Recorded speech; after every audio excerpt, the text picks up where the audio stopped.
Hey everyone, I thought I would make a updated YouTube video as I've had loads of messages from people all over the world that are suffering with this as well.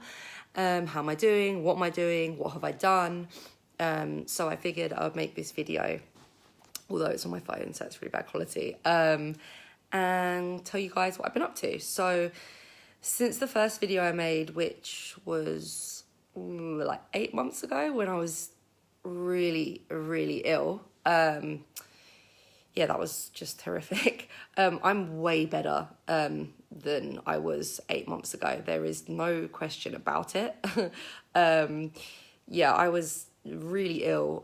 Couldn't leave the house. Like sometimes I was just stuck in bed. I was pretty much, I work from home, so I pretty much was working, struggling to get through work, and then just lying down in my bed. I think one of the things that I want to say to people, and I think this is something that I've definitely struggled trying to explain to people, and maybe if you have this, you also struggle to explain it to people, is this illness is called migraine associated vertigo. I think the migraine term throws people off massively because, I mean, maybe some people have it in episodes. Personally, I never have. Even when I was a kid, there was, some background noise in between attacks. So I recently asked my neurologist this, and he basically said that when you have migraine-associated vertigo, the part of the brain that is irritated, so let's say if you get typical migraine, which is like this part of the brain, and that's usually painful migraine, you can have 2 days of a really bad headache and then you completely recover, return to normal in between until your next attack. Apparently, when you have migraine-associated vertigo, it's this part of the brain, and that is usually always chronic. It's chronically irritated. He said to me, if I was to just get a normal human being and whack an electric bolt in the back of that part of the brain, they would get very similar symptoms to what we're experiencing. What this means is you have background noise, so these are your 24/7 symptoms, and then you have attacks. The attacks keep the background noise going. I really hope that explains it for some people, because I know I have struggled to try and explain to people that I don't have a headache. Since the day this started, it has been 24/7 all the time, and I never have gone back to normal in between. There've definitely been days where the severity is less, but my head never felt normal. And I don't want you to hear this video and freak out, because like I've said, I am a lot better from when this started. I do hope that explains it for some people that, I don't know, maybe you've got friends or family that are like, oh, well, how's your headache? And it's like, I've never had a headache. I don't have a headache. I've never experienced painful migraines. I've just had 24/7 chronic dizziness with all the other rubbish symptoms that come along. So light sensitivity, pressure in my head, derealization, feeling like really spaced out, like I'm in a dream. My eyes not catching up with what I'm seeing, so my brain and my eyes are not working together.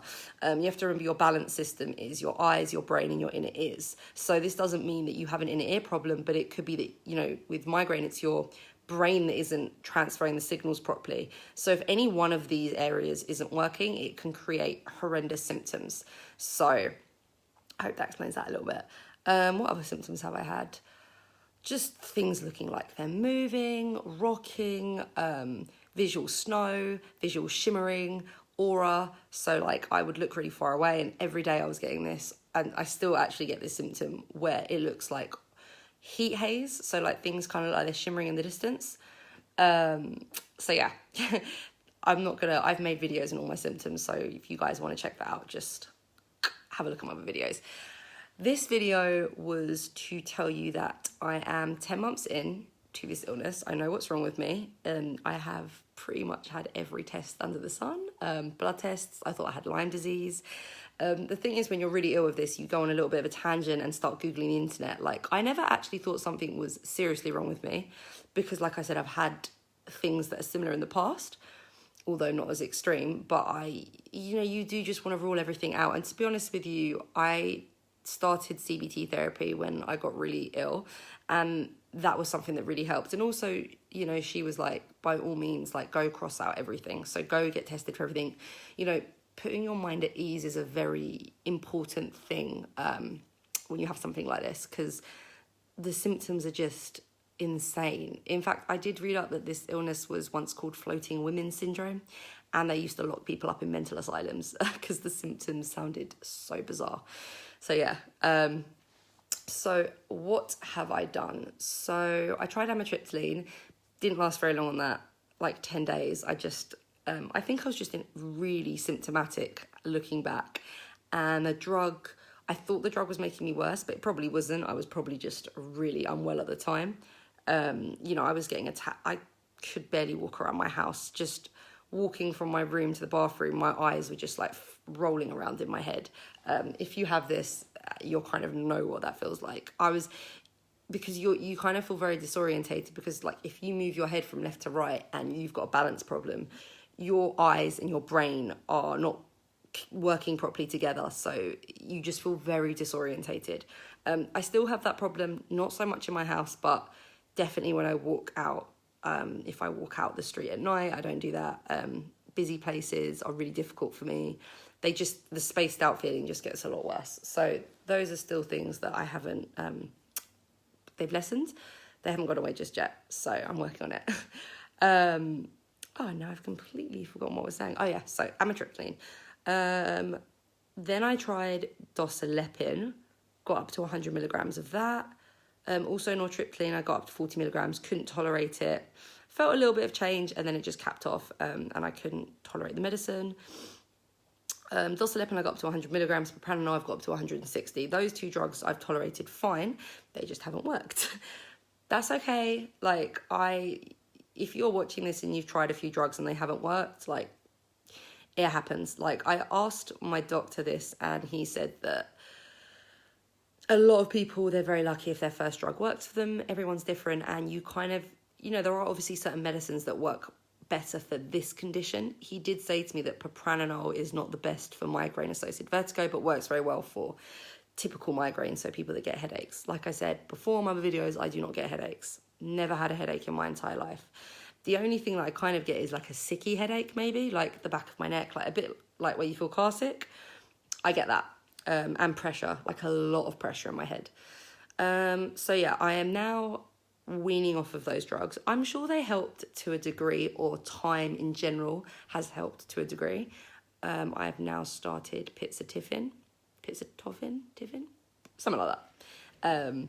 And that is a drug purely for migraine, which is meant to work really well. I'm only 3 days into it, so I am starting that drug, going to go up every week, and then wean off dosilepin and probably eventually wean off propranolol. So at the moment I'm on like 3 drugs, which for someone that's a fitness instructor and never been on drugs, that's just not okay. But sometimes you just have to take some medicine, and I'm not pushing drugs like on everyone. Like, that's not, you can't just take a preventative medicine and think that it's going to cure you with this. You do have to take lifestyle measures, sleep routine, drinking, regular meals, certain foods that you can't eat, supplements. But for me, I definitely am at a stage where I need something to calm my brain down. So, yeah.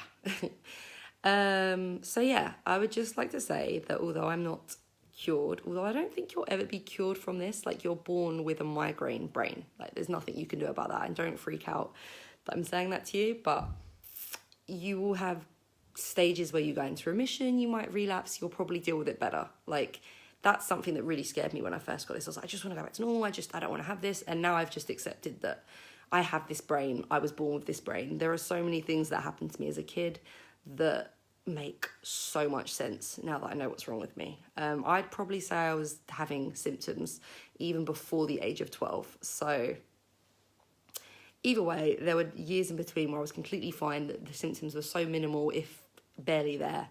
So I'm kind of hoping that I get back to that.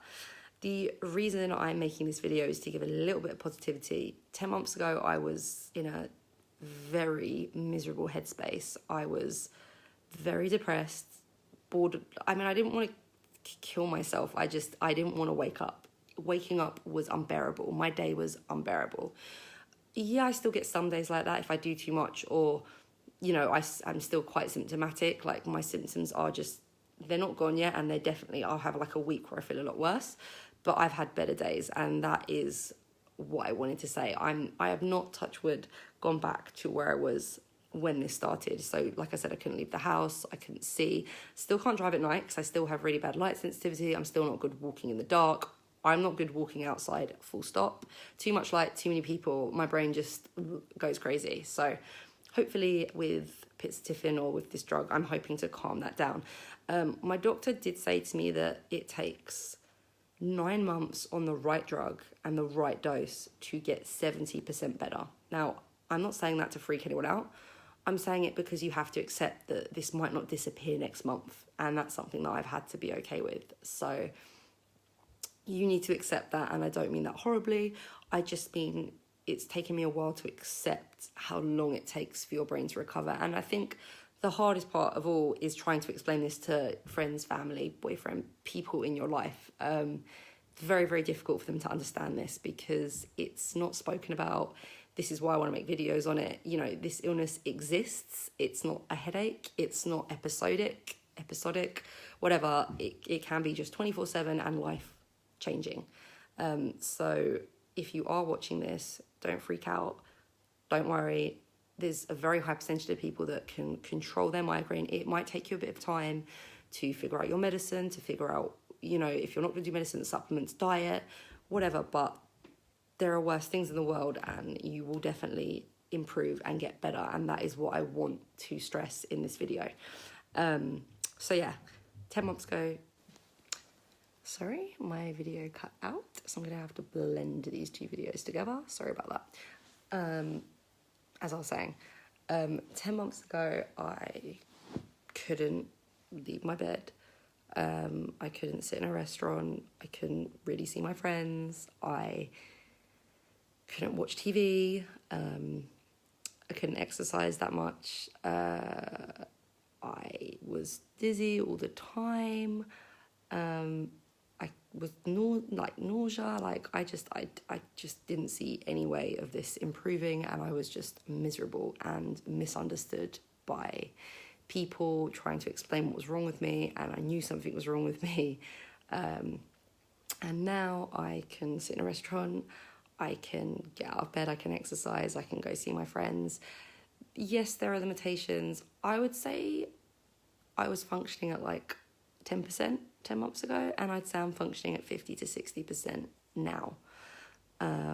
So yeah, like I still have 40% like left, but that's a big difference. And I know people watching this are going to be like, oh my God, like it took her 10 months to get to like 60%. But my story is not necessarily your story. And the brain is a weird and wonderful thing in your head. And it just takes a long time to rewire and reprogram.